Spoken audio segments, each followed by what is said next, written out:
बायको श्रेष्ठ की आई, खरं तर या दोन्ही व्यक्ती घरच्या लक्ष्मी आहेत हे ज्याला समजतं आणि नुसतं समजून न घेता या दोन्ही व्यक्तींना ज्याला व्यवस्थित हँडल करता येतं तोच माणूस आयुष्यात सुखी राहू शकतो। लग्न झालेल्या प्रत्येक मुलाला या कठीण प्रसंगातून जावंच लागतं।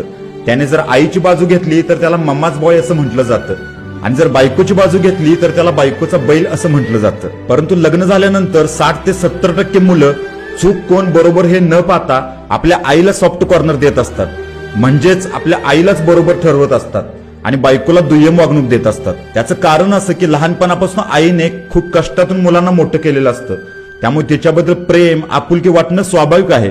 परंतु या सगळ्या अतिप्रेमाचा कुठेतरी फटका त्या अर्धांगिनीला बसत असतो आणि ती बाहेरून आलेली आहे हा टोमणा तिला सतत खावा लागत असतो। मग अशा वेळी मुलांनी करायचं काय?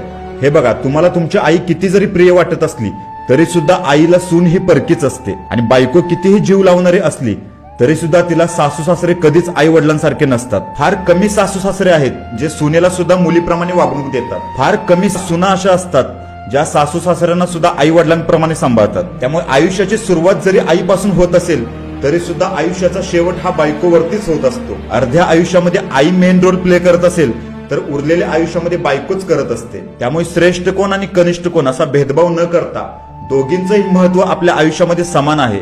त्यामुळे दोघींनाही समान वागणूक समान प्रेम मिळायलाच